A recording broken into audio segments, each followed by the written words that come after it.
Welcome back to the Relentless Runners podcast. I'm Christine, And I'm Toni. and we are your co-hosts and your co-founders of Relentless Runners, which is an online run coaching business where we work one-on-one with athletes of all abilities to run a variety of distances.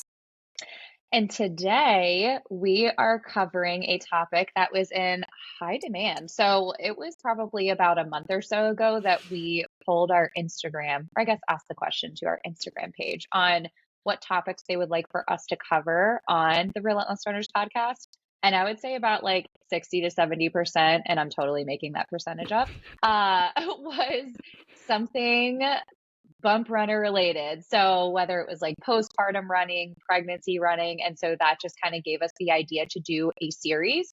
We don't know how many parts this series is going to be yet, but they will be sprinkled throughout. But we'll just say that this is part one. And in part one of the Bump Runner series, we're going to be covering postpartum running, which is where the majority of the questions fell. But I'm excited to get into it. But first, let's get into our Corral Chronicles. Christine, what's been going on over the last few weeks? All right, let's try to keep this on like the shorter end of our Corral Chronicles just because we really do, I think, have like a good amount of talking to do about postpartum running. Agreed. Excuse me. So good. Last week I hit 30 miles. I have another 30 miles this week. I had a good long run this weekend with 4 miles at like a harder effort. Broken there like 4 by 1 mile. I had a great speed workout this morning. I did 8 miles this morning, and it was 3 by 1K and then 5 200s. And I was actually kind of nervous. I didn't even look at the workout until last night, and I was like, 1Ks, darn it. Like, what the heck? They're like, so, freaking those 1Ks. are so intimidating for me. Yeah. I don't know what it is about them, but well, they're so it's intimidating just, for me. it's longer than 800 meters. So, you know, you got to go longer, and like 800 meters are hard. So I was like, oh, all right. So I went into it just like, it was 57 or 58 degrees this morning, which is like the warmest morning it's probably been this year. It was warm for you yesterday, right? It was like 78 degrees yesterday. Oh my God. Gorgeous. It was like low 70s here, but still, I heard you. We were texting yesterday, and Christine was like in like happy place doesn't even do it justice. You could hear it in my voice. Girlfriend's head was in the clouds. Yeah.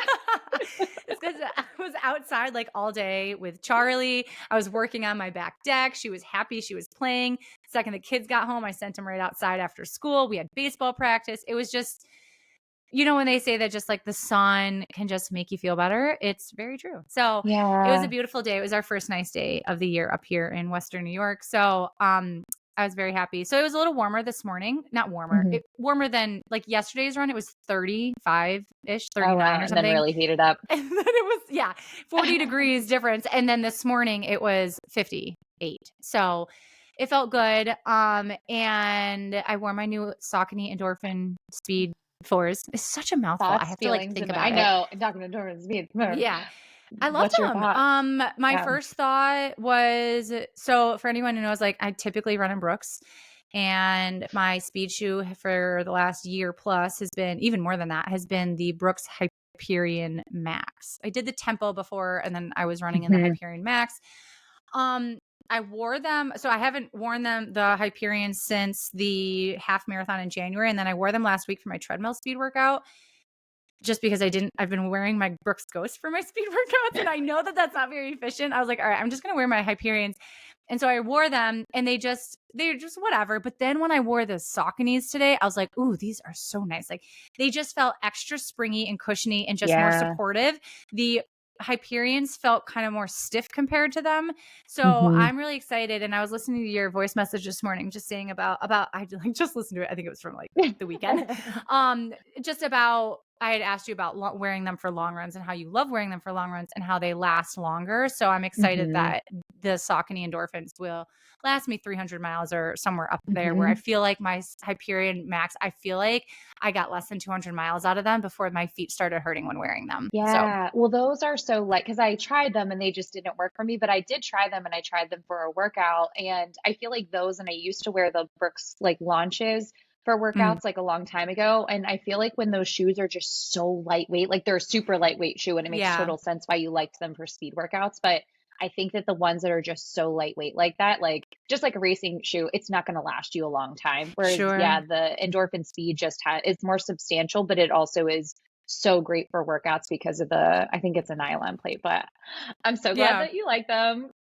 I'm excited. Oh, Yeah, I wore them today, so I'm excited. But no, other than that, yay. like strength has been good. I've been really on top of my strength for the last, I don't know, 6 weeks plus, maybe less than That's 6 weeks. I've great. been doing like three heavy lifts a week. Not, it always That's had kind of been like awesome. two with like some supplemental Hmm. kind of work or like Yeah. more mobility kind of stuff.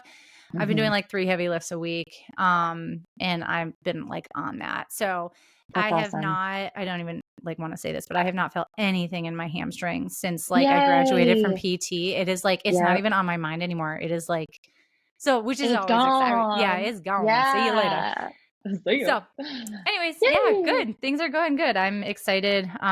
Just I know we're going to Boston this weekend, so I'm super excited to like go and spectate Boston this weekend. And it has got me like, I know we kind of chatted about this in one of our other podcasts a week or two ago, but just like I'm just really excited and I haven't even spectated it yet. And I'm just like, okay, once I go and spectate, I'm just gonna be so much more, I think, laser focused on what my goal is to Yeah. achieve at the end of the year, that Yep. it's going to put me in just like a good place of just like light the Yeah. fire, throw Hmm. all the wood on the fire, and like crank that bad boy up. Had some gasoline. Yeah. No, I already told you too. I'm like scared. I'm more scared to spectate Boston I think if because my I know. goal, if I didn't have like my goal to be Q at Yeah. my fall marathon, Hmm. that would be different. But the fact that I've already established that and I've already like grounded myself in that is going to be, I won't have that doubt of like, am I just going after this just because of the hype of spectating Boston? Like, it Yeah. won't be like that. Like, so That's anyways, why I need to give myself 7 business days after spectating. seven I just know business how great. days. Oh my God. Oh my goodness. How about you? How's things going? Everything is great. So, I had a really good long run, um, last weekend. Wait, my days are all mixed up. No, that was this weekend. Oh my gosh, my days are all mixed up from like being away, but, Yeah. had a really great long run. Obviously like last week was like crazy with the weather. So I was like very pent up because I did Oh four yeah. out of 5 of my runs were on the treadmill. My speed workout last week was on the treadmill. But that still went well, which I was glad. And at least like when you do workouts on the tread, it like keeps your mind occupied for being on there for Yeah. a long time. But that went like well. But for some reason, I don't know if you feel this way. I know that like doing a workout on the treadmill is legit and I did it and I worked hard and all that. And it just like doesn't feel the same as doing it outside for me for Yeah. some reason. I don't know what it is. But anyways, and then I had a long run and I got to meet up with friends. I ran with my friend Amy, and she's running Boston. So we actually are on the same flight on Saturday morning, which Oh, is funny. fun. Yeah. So, but it was funny because this time last year, her last long run of training, before she ran Boston, we ran together too. So it was fun to just like talk about things. She's going for sub 3, so I'm excited to Oh, cheer her on. so And cool. then she did my workout with me. Well, she ran 5 miles with me. It was like 10 miles, and I had surges at the top of each mile. And she's like super fast. So it was like nothing for her when my surges were like her marathon pace, Oh, or fat, like slower than that. But yeah, my legs just like felt so good on my long run. And I like again, I told you how my coach has kind of given me the green light when I have just like easy long runs and I don't have a second like workout in the week. But mm-hmm. if I feel like a little like zoomy, then I can do it, but just to ease into the run and not have it be the entire thing. So I've been letting myself doing that just to, like if I feel good. And in my long run, like I think there was like 3 or 4 miles where I was like dipping into like 7:40, 45 after the surges. And surges like Mm-hmm. always help. It's like, ooh, the legs are like going and Yeah. flowing, and that was nice. So that was like a pleasant surprise. I wasn't expecting that. And then so fun. Ran into Rebecca, one of Lauren's athletes on the loop. We run into so many Relentless I Runners know you athletes do. at that loop in Pittsburgh, but ran into her. And when I saw her, she was like, Toni. And we started talking, and I ran with her for like a mile and a half or so. But she was in the middle of her 22 miler. She's doing Mm. Toledo. So that was just fun, like talking to her too and meeting her for the first time and just like chatting and stuff. So it's fun seeing relentless runners, athletes in the wild. But that's what I say. It's like, you're in the wild. But yeah, so that was just like really good and gave me a lot of confidence. And then I had a speed workout that I did actually Monday. I was in Van Buren Point in New York to watch the eclipse. My stepmom actually booked an Airbnb like a year ago. I didn't realize this until I got there. She's like, yes, I had it like as a reminder on my phone, like a year out to start looking at Airbnbs for this. I'm like, oh my gosh, Debbie. But she booked an Airbnb and it was like, I had some aunts and uncles there. My stepsister was there.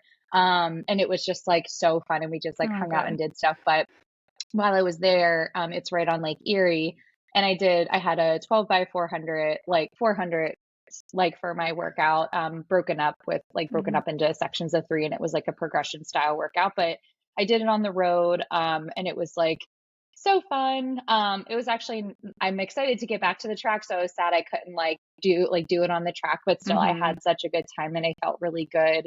And again, I'm just like surprising myself. And the one thing that my coach had said to me, she actually commented on my workout yesterday and was just saying like, you're not starting from scratch. You're building. And I was like, you're so right. Like I've been having this mindset around like, okay, I'm starting over. And I'm not. I was starting over after I had my ankle surgery. But this is like, I didn't hear it. I don't know. Didn't hear it. La, la, la, la. Okay, Christine. I was probably feeling like uber, just like out of shape and slow. And I'm like, okay, yeah, thanks. No.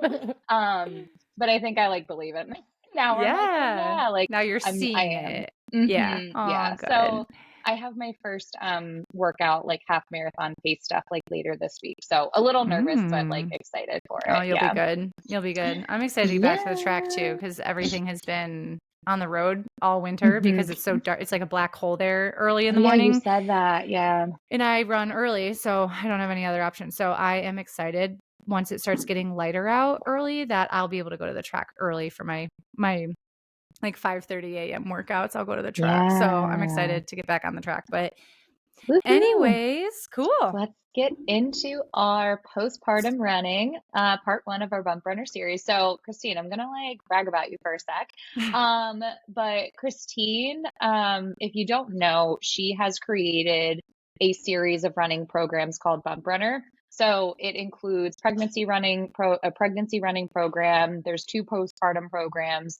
And she's been a certified running coach, obviously, for the last 8 years, and is also a certified pre and postnatal fitness specialist, if you didn't know that. She also is certified in women's health and fitness. And all of the Bump Runner programs have been verified by a doctor of physical therapy, pelvic floor specialist, just to ensure that they're following pelvic floor practices. So what we're going to do today is just specifically talk about, again, the postpartum running phase. And Christine, how about you give us a little overview of just the 3 programs that you have through Bump Runner? Sure. So thank you for that. So like Toni said, I have 3 programs. We call it Bump Runner. It's part of Relentless Runners, but we call it Bump Runner. And there's 3 main programs. The first is the pregnancy running program. And it's a full, almost 9-month program. It starts at week 5 and it can go all the way to the end. And there are routines throughout and there's running recommendations throughout. It's all delivered in the app actually that we use for our strength program for our Relentless Runners app, I guess you could say, for our other athletes. And there's educational videos in there. I teach you all about, the main thing is the pelvic floor. For all of the programs that I have, it's all about how to actually find, activate, contract, and relax your pelvic floor. And I teach you that through all of there. The doctor who approved everything also has educational videos in there. And so the goal of the pregnancy running program is to keep your core and your pelvic floor strong and healthy, ready for labor, delivery, and recovery, but to also keep you running for as long as your body allows you throughout your whole pregnancy. Then for postpartum, there's 2 programs. The first one's called Birth to 12 Weeks. It's a 12-week program that you can start the day you come home from the hospital. And there's no running in this program. And it is basically right off the bat, you start working on breathing activations, light pelvic floor contractions, and basically you start the process to start rehabbing and repairing your pelvic floor and your core right away. And it progresses along the course of the 12 weeks. Even by the end, you're doing plyometrics and it's getting you ready to then transition into running. which is then the next program, which is called Postpartum Runner. And that's kind of, I think, the bulk of what we're going to be talking about is like the actual running section of that. So once you're past that first 3 months of running, or that 3 months of rehab, excuse me, and we've got the Postpartum Runner, that is a 12-week program. Again, there's routines throughout that, basically where you're still working on your pelvic floor, but you're starting to add more weights in and more kind of like your basic lifts, all with a high focus on pelvic floor and core. And then there's a progression of runs that start you off with like, they're all run walk, and it progresses you up. So by the time you're done with the 12-week program, you're running for longer distances and durations and things like that. But it's a very progressive workout. I would say that's probably one of the more, I mean, they're all really popular. Like they're all probably equally used, but the Postpartum Runner I would say is probably the one that a lot of moms lean on to kind of, where it's like, they don't necessarily want to work with a coach yet. You can, I've worked with people throughout all stages of pregnancy, the 4th trimester and postpartum, but like, I think that one is like a really great way to guide you through starting running from scratch again to getting you strong after just a couple months. So That's yeah. awesome. And I think it's so great too that you do have someone that's overseen that program too, where it really is, it was always a high quality program, but it's like a really, really high quality program. Um, but I'm going to lead off because I do have a list of like a few questions that I know it's, again, common ones that moms have like asked you or have like poured in and reached out to us, like that wanted you to talk about it. So we're going to start off with one of the more burning questions. But the first one is simple, but when can I start running after a baby? Oh, simple. I don't know if that's the right Quote word, unquote simple. but It's a short question, I should say. it's definitely the most burning question. It's probably the number one question that either people ask me, or people are searching for, or they're just kind of like that buzzword going around. So is, when can I start running after having a baby? And this obviously is going to be very dependent on every person, right? Just with anything, it's really going to depend on a handful of factors. But and I'll talk about that in a second, but what I am first going to say is just the general recommendation. Just what is the general recommendation, all things considered? And that's going to be 12 weeks postpartum. It's what I recommend. It's how my plans are built. It is what also is backed by recommendations from multiple sources, including articles published by the British Journal of Sports Medicine and multiple physio practices publishing their recommendations that 12 weeks is the minimum time before you would start to incorporate running into your routine. Like I said, everyone is different, but you also have to remember that after you have a baby, you have a dinner plate size wound in your uterus from the placenta. It's huge. For my third baby, I don't feel like I really looked at the placenta for the first two, but we did for the second. We actually like took a really cool picture of it and everything. It's huge. It's massive. And like that was attached to the side inside of your uterus. And it's like, there's a wound there from that, and you need to heal that. And that can take up to 10 weeks for some people. Wow. So then that's just part of it. Then you have to think about if you had a cesarean, if you had a vaginal, did you tear? How are things feeling? All the other factors, and we'll probably talk a little bit more detail about those kinds of things. But it does kind of depend. Some of the other things that might be dependent on when you should or shouldn't start is what your pregnancy looked like, and even before your pregnancy, and the strength of the rest of your body, not just your pelvic floor, but how's your overall body felt during pregnancy, and how did your recovery go? The majority of doctors, like if you were to go to your OB, and I'm sure any mom who has gone through labor will attest to this, they go in at their 6-week appointment if you had a vaginal birth, and 8-week typically if you had a cesarean, and they will say, okay, you're ready to resume activity, go do whatever you want. That's typically what happens. That's what happened to me. They don't give you any guidance on what you can and cannot do, what you shouldn't be doing. I don't think I ever heard the word pelvic floor thrown around. Wow, I never even, that's so shocking. it really is. And it's unfortunate. And that's why that was one of the reasons why I started Bump Runner in the first place and started educating myself on all of this, was because of that reason with my first. There was no guidance. Social media was not what it was even back then in terms of the resources that are out there and the different programs and all the PTs that share all this information. And so that was one of the reasons why I wanted to have these guides for moms to go through this. But yeah, so it's definitely dependent on the person, but the general recommendation is going to be 12 weeks. And I've got to say, guys, like, I waited 6 weeks because my doctor said I was ready to go for my first. And I waited 6 weeks and I started running. I didn't know anything about pelvic floor at the time.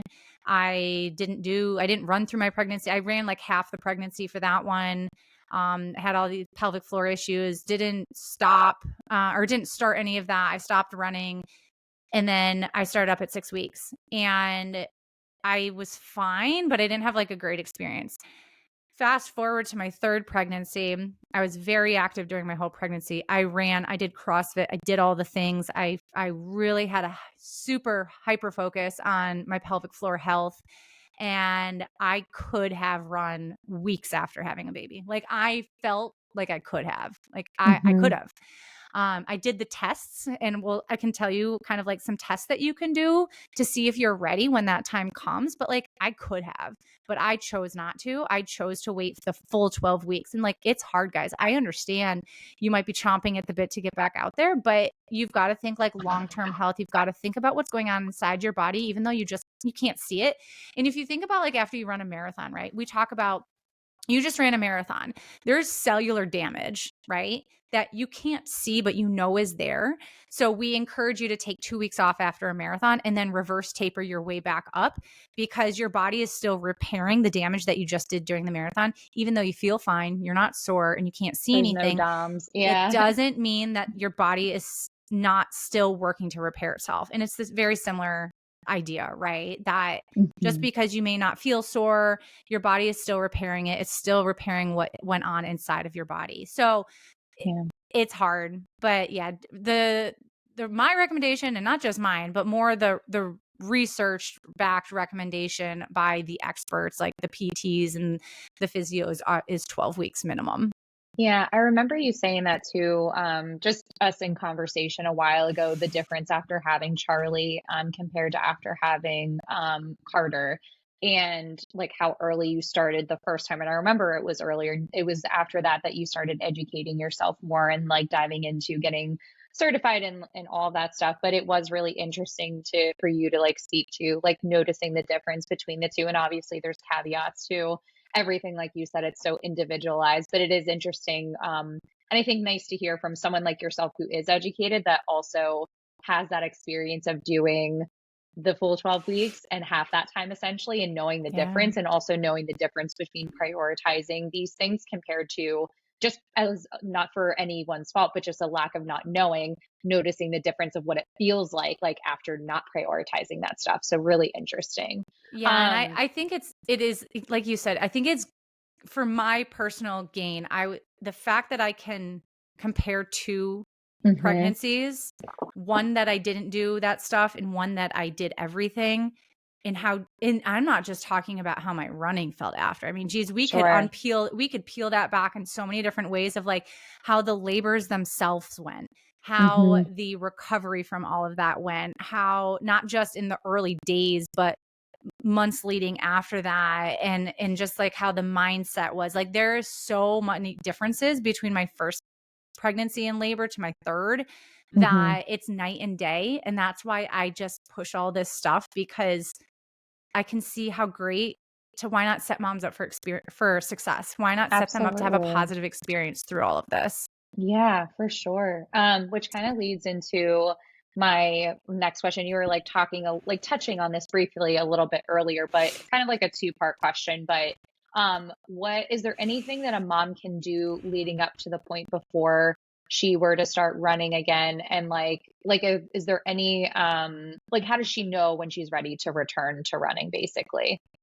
Okay, yeah. So definitely two part there. So the first one is kind of circles back to the first postpartum program that I mentioned that I have, which is the birth Mm, to 12 weeks program. So during those 12 weeks, there is a lot that you can do. And just because you're not running doesn't mean you can't do anything. And I always think of something that the doctor that approved all of the programs and kind of like certified all of my programs said was, if you were to have an ACL surgery, you would not remain seated and stagnant and not doing anything right after surgery. They come into your room like that day or the next day, and they start mobilizing your knee, and you start moving and you start working. It's a muscle. You don't want to just sit there and do nothing. And that's actually something that I think is lacking in our healthcare and our care for moms, is that your pelvic floor is a muscle. It's a muscle. It needs to be worked. It gets stretched and damaged, whether you have a cesarean or a vaginal birth. It's a muscle. It's going to get worked and stretched, and it needs to be rehabbed. And it leads to all sorts of problems if there are issues there. And so you don't want to sit around and do nothing for 12 weeks. There's so much that you can do. So some of the things that you might find in the birth to 12 weeks program, like I said, you can start doing it. I say the day you come home from the hospital, right? So a couple days after birth, you come home.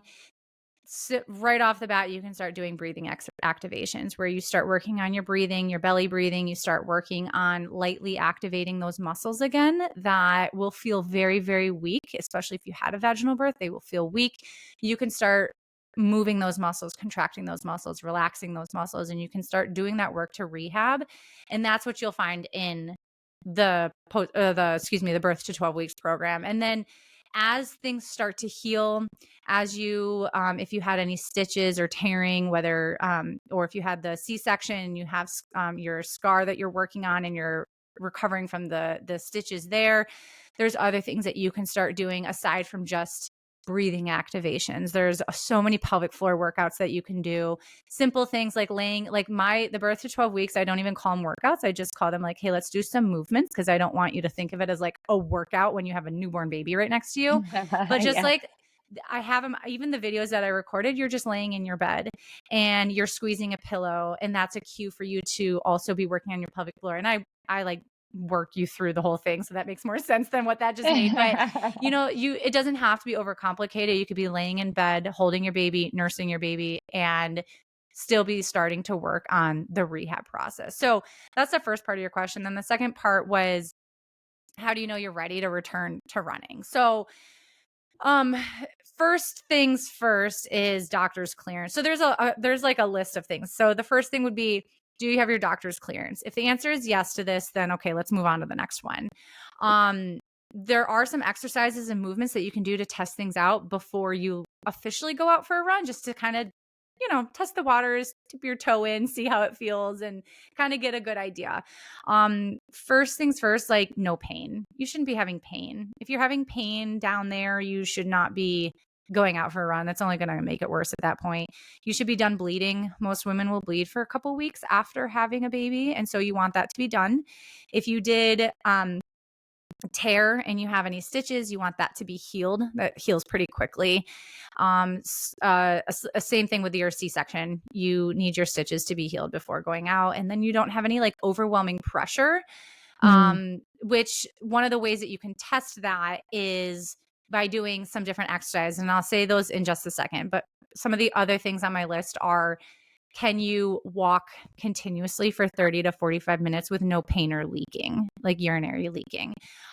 In the birth to 12 weeks program, there is things in there like go for a walk for 30 minutes. Because like I said, at the end of the 12 weeks for the birth to 12 weeks starts the postpartum runner program. That's where you start running on like day one. So there's all these things that you can do leading up to that point to get you ready to go. Because if you don't do anything for 12 weeks, and then all of a sudden you try to go out to a run, it's probably not going to feel too great. You're going to be like whoa. You said, that's just like anything. Like you shouldn't be doing that, even if you're like, you have a like traditional like running injury, we'll just like say, not even birth, Right. Like build yourself up. So going out for walks is such a great way to help you get ready to run, but not just that, it's mentally, it can be so healing and comforting to go out on a walk. Like get a good stroller, get whatever you need to like make you feel comfortable taking your baby out, and you go for a walk. And if you can do that for 30, 45 minutes without leaking urine or having like a lot of pain or discomfort, then great. That's check thing. If you are, then you just need a little bit more time, and that's okay. Other things to consider is depletion. So from things like lack of sleep or breastfeeding so then you want to ask yourself the question, is this run going to help or hinder you? Is it going to help you feel better, or is it going to make you feel worse? I think like say you're not pregnant, like right now, my run's probably going to make me feel better, right? Because that's easy to say that. But when you are so depleted in a lot of ways, that run might actually take more from you than it gives back. So you just got to have to like kind of ask yourself that question.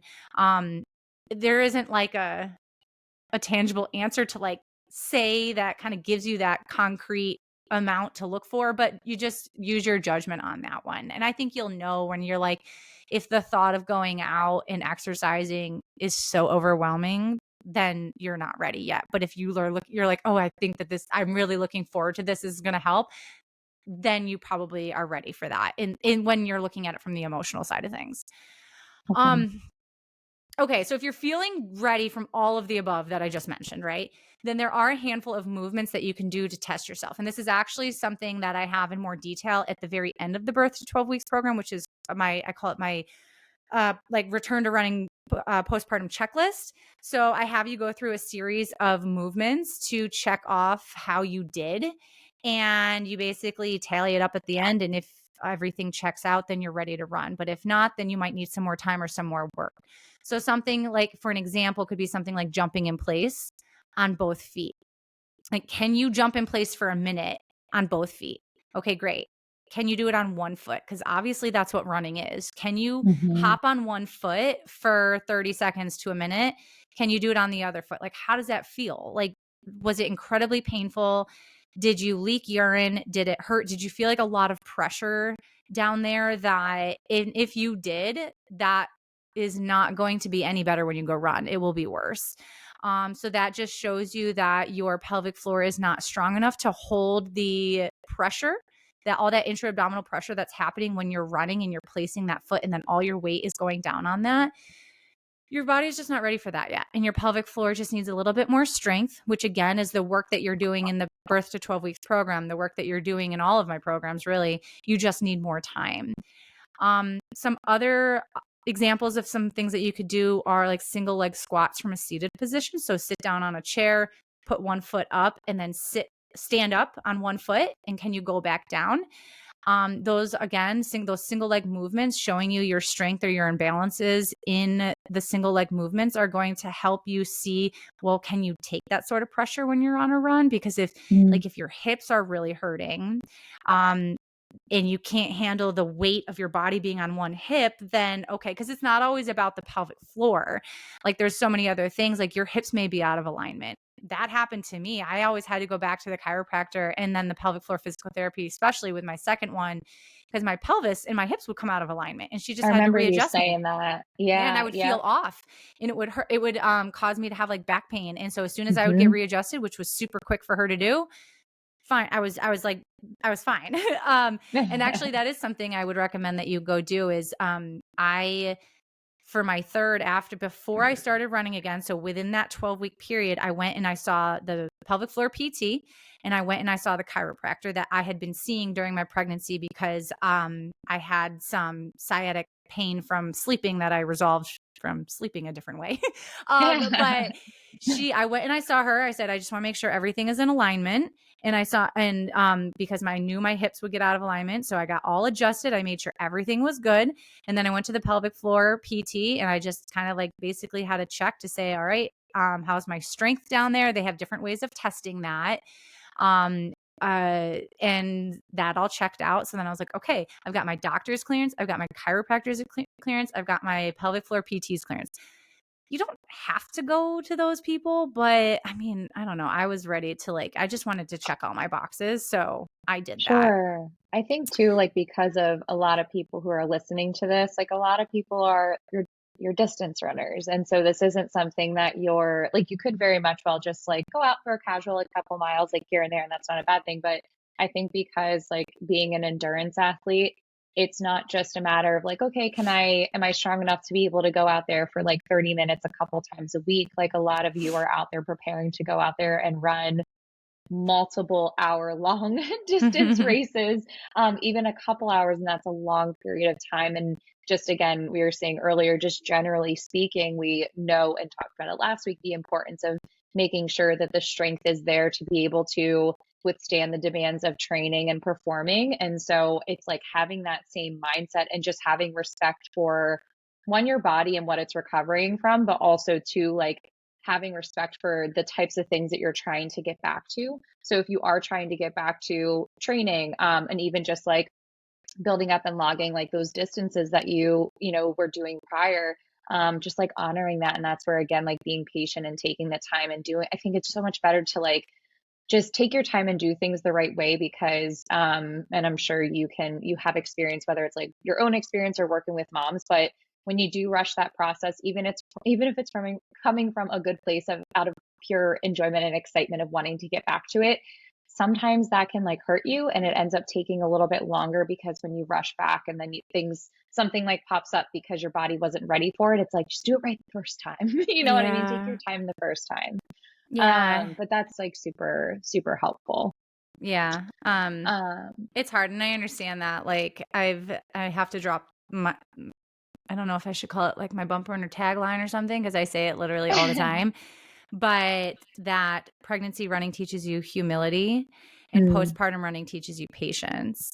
And I know mm, I've said that many times and I've quoted it on like my different programs and stuff, but it's so true.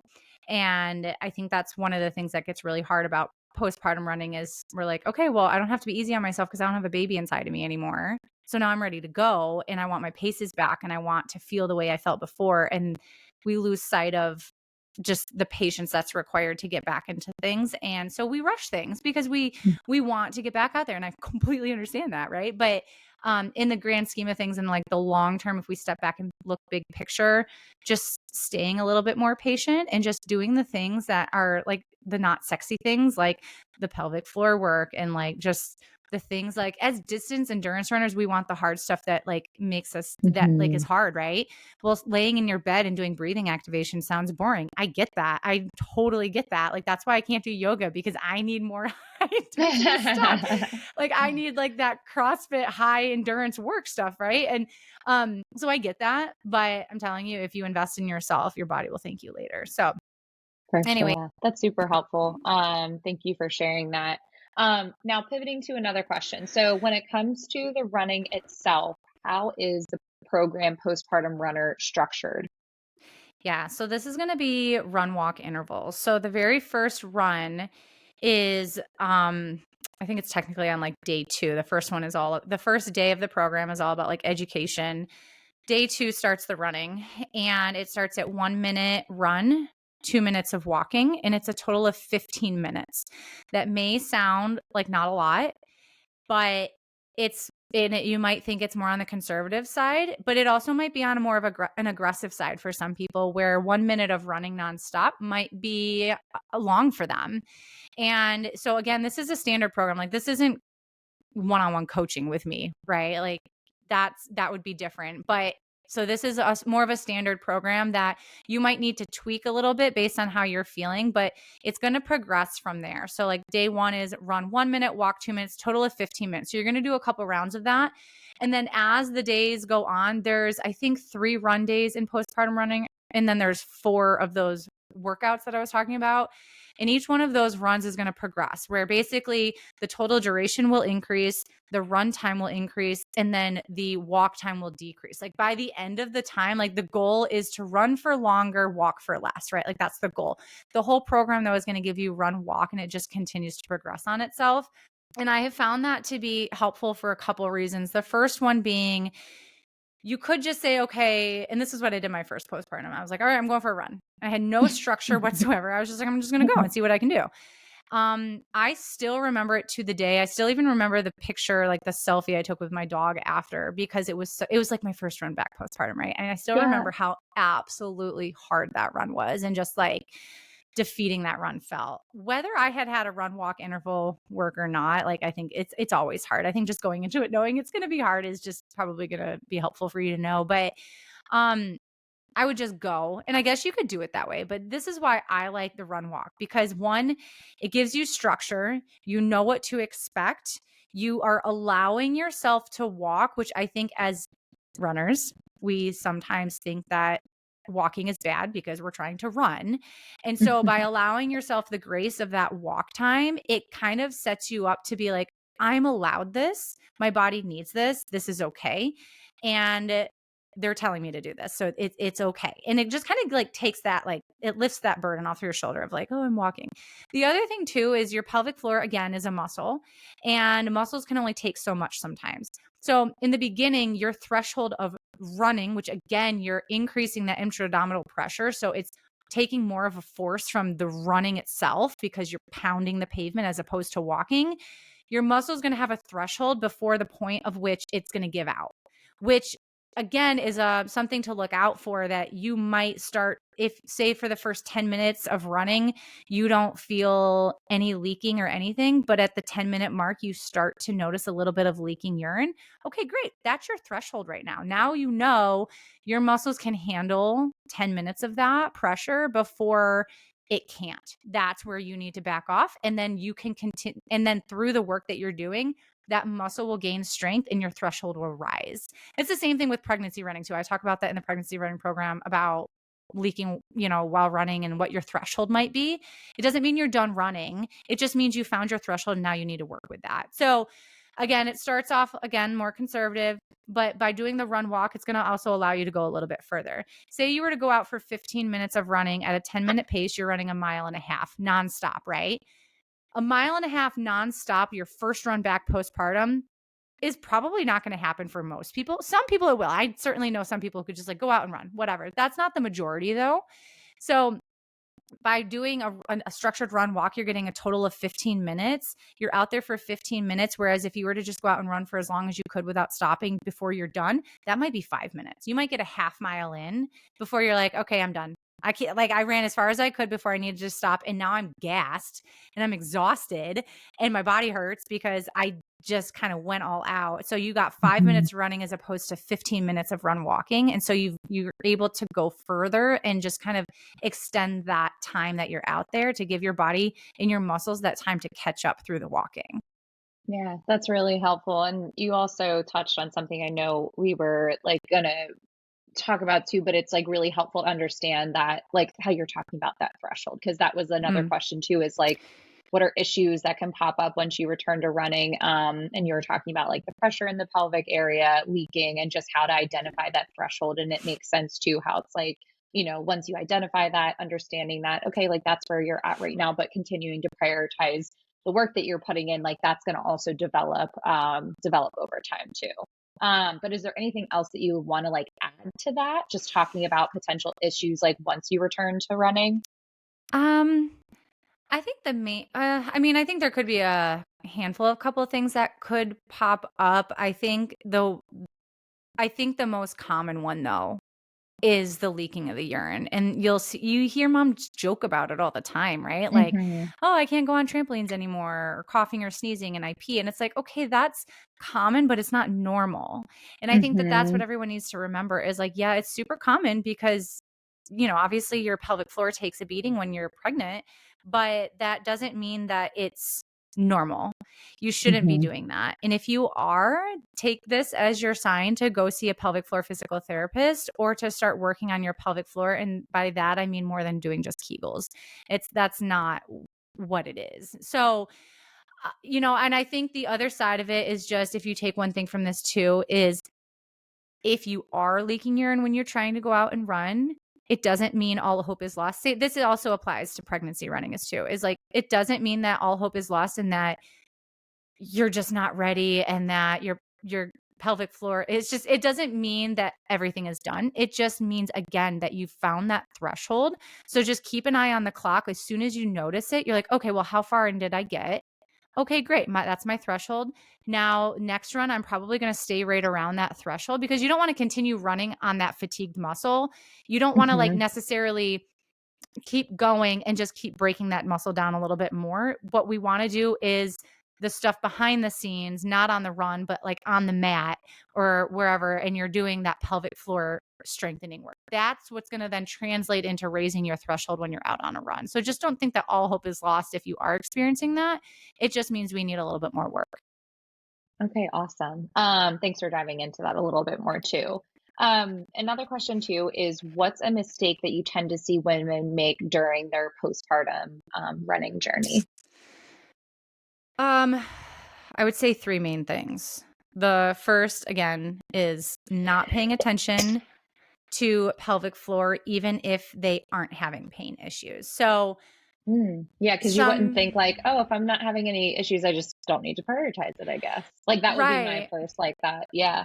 Right. And I think right, they just think like, okay, well, I'm not having any issues, so I don't need to focus on it. But I've got to say, your pelvic floor can present itself and be masked as other issues aside from just leaking urine. So, for example, a woman might say like, well, I didn't pee myself, therefore my pelvic floor is fine. But it can present itself in things like back pain, pain with sex, issues with bowel movements, things like that. And that can apply to both cesarean deliveries and vaginal deliveries. So don't think that just because you aren't peeing yourself when you sneeze or when you're running long that you don't have any pelvic floor issues. Like it can present itself in other ways. So just be mindful of that. So I'd say like one of the big mistakes is like just because you aren't having issues doesn't mean you shouldn't be paying attention. Like regardless of how easy your delivery was, or if you didn't tear or you didn't have any issues, like your pelvic floor still needs rehab. So, and then also starting rehab right away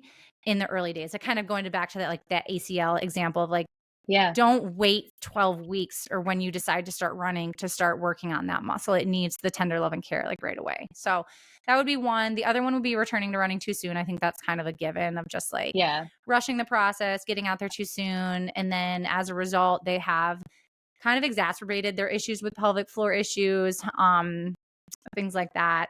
And then expecting their paces to be back to what they were pre-baby and not having that patience. So that kind of goes back to that patience factor that I was talking about of just because what happens is like when you do that, your mindset completely changes and shifts to, and it just completely takes the joy out of everything that you're doing. If you are really struggling and upset with yourself and feeling like your body is failing you because maybe you're not running paces that you once were, or you can feel really foreign in your body when you're running postpartum and you just feel like your legs aren't your Bambi. own. Yeah. And you're Bambi. Yeah. And you just like, you can't find that flow factor really. And you can feel really foreign. And that can take months to all this to just like one day click, and you just have to stay patient. And I think that that's what I wish somebody had told me when my first postpartum journey is like the light is at the end of the tunnel. You just need to stay patient and stay consistent and you will get through it. And I just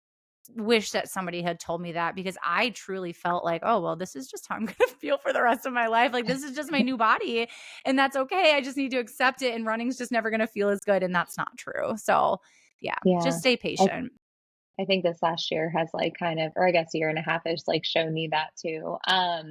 But I think that because you're someone who has been active in not just like your most recent pregnancy, but the other one too, like you're very active, like with Mhm. running and everything too. Are there benefits that like have you experienced benefits or do you know about benefits from staying active during your pregnancy and how that may or may not translate in your postpartum phase? Yes. So there's definitely many, many benefits to staying Many, active, many. many, many, staying active while pregnant, whether it's through running or just working out in general, right? Like there's a lot of ways that that could look. Running isn't the end all be all. That there's so many things that you can and should be doing aside from running. But yes, there is a lot of benefits. Um, when you're pregnant, your blood volume can increase up to 50% in an active pregnant woman, which is really cool because what the combination of that physical activity from with pregnancy and then that increase in blood volume, it can improve a pregnant woman's max aerobic capacity or like that VO2 max by 5 to 10%. And that's like really, really cool if you think about it. So basically, this becomes more apparent in the postpartum phase. So that's like something that translates over into the postpartum phase. And it becomes more apparent in that like 6 to 12 month period after birth. And actually, according to a study by Clapp in 2002, they said that this can explain why a lot of women who are very active during their pregnancies have huge PRs that they set in that first year after having the baby, and that it's actually been compared to having the same effect as blood doping, because that blood volume can stay and that increase in the VO2 max. So it's really cool. And we've seen that. We've seen that firsthand with like elite athletes. We've seen I haven't them had come an out and athlete busted. experience that. Like, we started working together after her first baby, and I remember hearing that somewhere. Like, it was probably just a very general statement that I heard about, and I was like, I think I heard this before. And she's like, wow, that's really cool, that makes sense. So, and then honestly haven't really, and you see it in elite women, you see it in like everyday, like, the everyday runner as well, who are just trying to like get better and faster and stuff. So that is interesting to like hear that. I mean, Yeah. I feel like I'm even an example of that for this third Yeah. pregnancy, of just like how much faster I got after I was so active I think out of my pregnancies have progressed with my level of activity with each one. And so went from Yeah. like not a It's lot true. Yeah. to, I did a lot of running in my second pregnancy. And then with my third, I did more strength training than running, but it was still Mhm. there. And then it was just like night and day with the experience, not just during pregnancy, not just during labor and delivery, but the recovery in the postpartum phase too. So Yeah. again, I'll So never stop cool. speaking highly of it. So yeah. Yeah. Oh, so speaking of recovery, so that's one of the other benefits is the recovery. So when you're really active during pregnancy and you really do focus on that pelvic floor, which is a huge area, obviously, during labor and delivery that needs to rehab, your muscles will have muscle memory to the rehab process. So um you're going to recover a lot faster basically, and the more active you are. So when you're doing that pelvic floor work, I was just talking about this with someone this morning actually, just about say you get an epidural during your pregnancy or during your labor, right?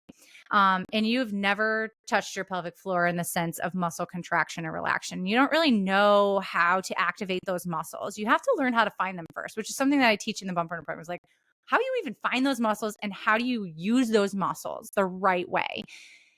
Have you never done that before, which I did in my first pregnancy? I got an epidural in my first pregnancy or my first labor. I didn't know anything about pelvic floor.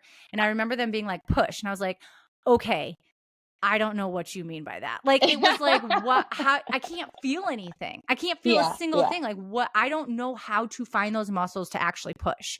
And Yeah. so then when the recovery phase happened, what you do in the birth to 12 weeks in that rehab that I've been talking about is you start finding those muscles again, and I always say contract. And basically what I mean by that is you're kind of like activating those muscles, and you're Mhm. kind of like, I don't want to say clenching because that's a really poor choice of words when it comes to pelvic floor, but basically. So, if you've never touched those muscles, anyone who's had a vaginal birth after, right in those first couple of days, knows that it is pure weakness. Like, there's not a lot there to kind of work with in the moment. And if you don't have that muscle memory, you're not going to be able to find those muscles in those weak moments if you've never touched them before. So going into a labor where you know how to find those muscles, and it is muscle memory, and you have made those connections there and you know what you're doing there, you will then be able to find them. So then my second two labors, there was no pain meds and I knew exactly what to do with my pelvic floor. My pelvic floor understood how to relax. And that's a big part of it. It's not just how to strengthen it, but it's also how to relax those muscles. My Mhm. pelvic floor knew what to do. And that is why I almost delivered my babies in the car, because my body was like, get these babies out. Yeah, we know how to do this. My body took over. My pelvic floor was able to relax, and I was able to push out my babies rather quickly. Yeah. And then in those first initial days after, I knew how to find those muscles, even though they were weak, of course, right? I could find them for a Sure. second. I was able to, that muscle memory I had created and all that strength and those connections that I had made, I was able to then start rehabbing those muscles right away because I could find them again. I could not find them in my first pregnancy because I had not made those connections. So that is going to help the recovery process with all the rehab that you can do in those early days. Again, referring back to that ACL example. So my Mhm. body felt amazing as a result. Like, I know this is annoying, but I felt amazing because with all things considered, right? Because of all that work that I'd done during my pregnancy, it helped with my recovery. And then it allowed me just to continue recovering faster and faster until I waited again till the 12-week mark. And then I was able to go running. And yes, I felt foreign in my body when I started running, but those weights fell off pretty quickly, I would say. Yeah. Like just a couple months of running and I felt really good comparably to the last two times I did it. I felt like it took me like a solid 9 to 12 months postpartum when I started running to feel like myself again as a runner. Yeah. And that's helpful, I'm sure, for any moms out there to hear too, just the realistic expectation of that. Because again, like you do see, at least even for me, like I see on social media, and that's where social media is a blessing and a curse sometimes, where you see it all across the board. Like you do see the moms who, you know, realistically, it takes that period of time to really feel themselves again.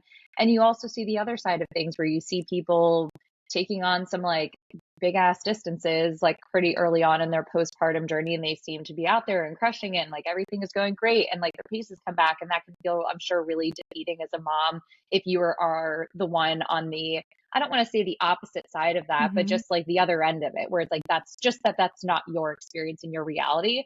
So I'm glad that again you have that experience with these 3 different pregnancies too, like postpartum journeys, to be able to say like this is what I felt at it in these each individual experiences and phases, and what has kind of changed in each one to allow you to feel that way too, because you have that experience of feeling really good, and this is what you changed. It's kind of like training, like this is the thing that you changed in this training cycle, aka Yeah. like having your baby, but these are the things that you kind of like tweaked, like after the first one. Okay, what was that experience like after?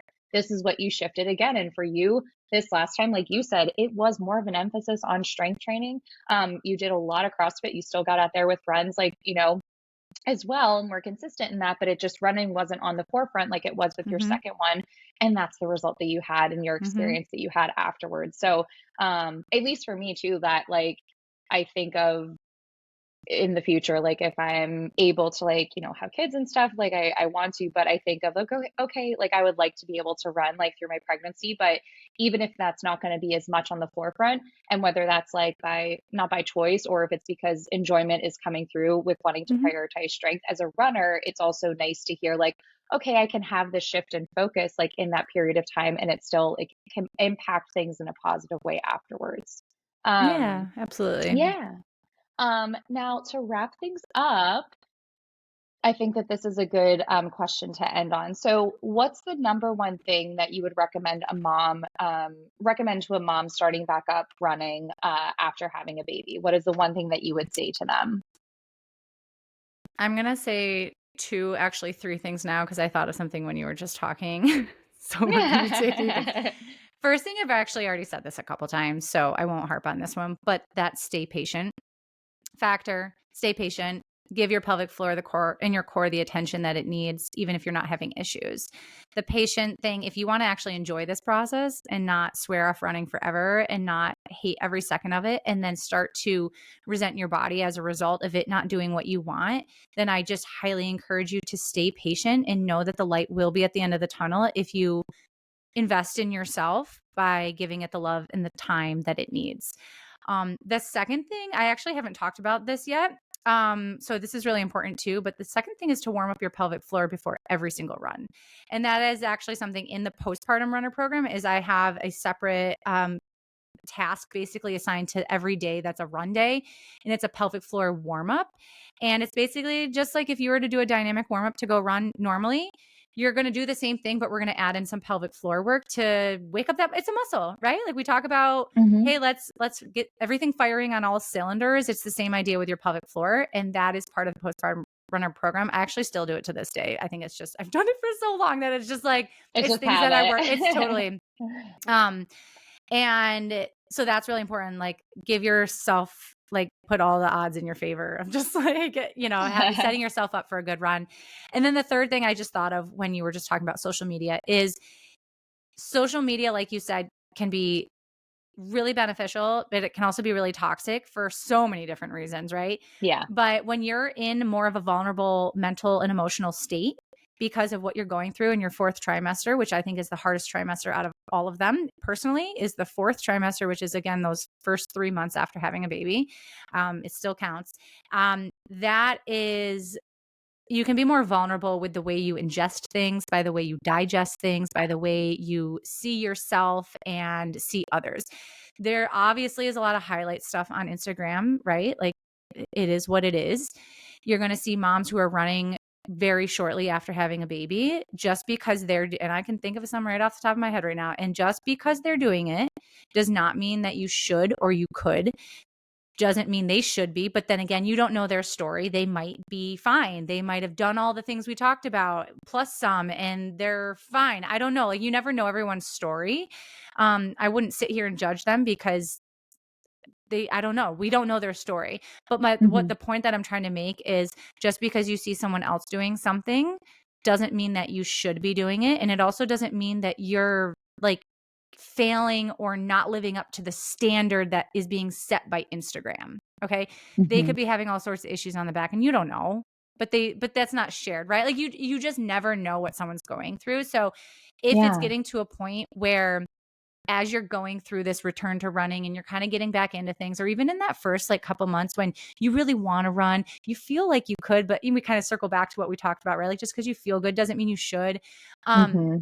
If you're really starting to almost feel that like peer pressure just because you're seeing other people do it, then get off Instagram just for like another month or something, right? Like, just until you're getting to that point where you know you're checking all those boxes that we talked about, if it's kind of going to help put you in a better mental headspace. So there's so many more things I could spit out, but that's it for now, I guess. That's why we have series. That's why Yeah. we're doing a multi-part series. But I think that this was hopefully really helpful for all of you who were curious about just like picking Christine's brain and learning a little bit more about this. Again, these were all very common questions that you all had sent in. It's ones that Christine gets all the time. So we really hope that this was very helpful. And I'm excited too. I think as of right now, like, we'll do our post or pregnancy running one next. It won't be like next week, maybe in the next few weeks, we'll put that one together. But as always, if there's anything else that you would love to hear us talk about, we're always open to ideas, suggestions. Those of you who are going to Boston, we can't wait to see you there. If you're going to be there, let us know so we can cheer you on. We're not sure if we're going to have an episode next week. If not, it just means it was really crazy once we got back, and you'll hear from us the week after. But either way, thank you for being here. Thank you for listening, and we'll see you guys next time.